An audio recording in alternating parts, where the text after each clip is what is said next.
Jio diversity డేను పురస్కరించుకుని geo heritage trail, save rock society, save rain water సభ్యులు హైదరాబాద్లోని కాజా హిల్స్ ఫక్రుద్దీన్ గుట్టను సందర్శించారు. 700 ఏళ్ల క్రితం ఫక్రుద్దీన్ మెడిటేషన్ చేసిన చరిత్ర ఈ గుట్టదని Deccan Heritage Academy Trust chairman professor Veda Kumar తెలిపారు.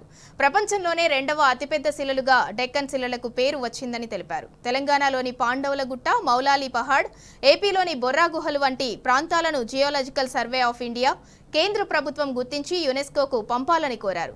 జియోలాజికల్ ఆర్కియాలజీ డిపార్ట్మెంట్లకు చెందిన రిటైర్డ్ ఉద్యోగులు, సైంటిస్టులు, పలు స్వచ్ఛంద సంస్థల సభ్యులు ఈ కార్యక్రమంలో పాల్గొన్నారు.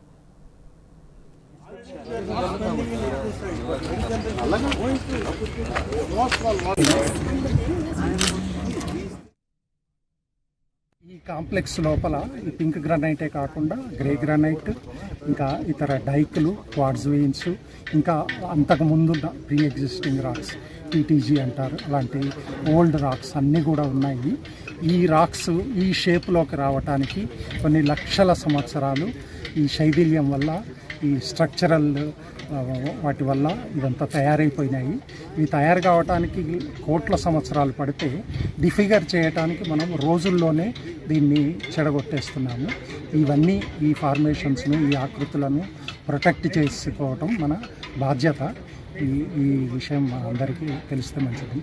6 అక్టోబర్ని 2021 నుంచి ఇంటర్నేషనల్ జియో డైవర్సిటీ డేగా ప్రపంచంలో గుర్తించడం జరిగింది. దాన్ని 48 నుంచి 80 దేశాల వరకు ఇప్పుడు దాన్ని సెలబ్రేట్ చేసుకుంటున్నారు. ఆ క్రమంలో మనం గత 3 సంవత్సరాలుగా మొదలు నౌబత్ పహాడ్ దగ్గర 22లో, 23లో మనము మౌలాలి పహాడ్ దగ్గర కూడా వెళ్ళి సెలబ్రేట్ చేసుకొని ఇవాళ ఫక్రుద్దీన్ గుట్ట, కాజాగూడలో ఉన్న గచ్చిబౌలి ప్రాంతం, ఇక్కడ ఫక్రుద్దీన్ గుట్ట.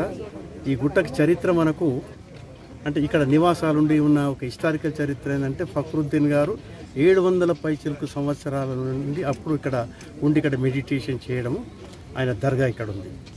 ఈ శిలలు ప్రపంచంలోనే ఓ రకంగా 2వ అతి పెద్ద రాక్ ఫార్మేషన్స్, అప్పుడు వాల్కనో వచ్చినప్పుడు ఫామ్ అయిన మిలియన్స్ ఆఫ్ ఇయర్స్ వాటి హైదరాబాద్ దక్కన్ రీజన్లో ఉన్నాయనేది చరిత్ర చెప్తుంది.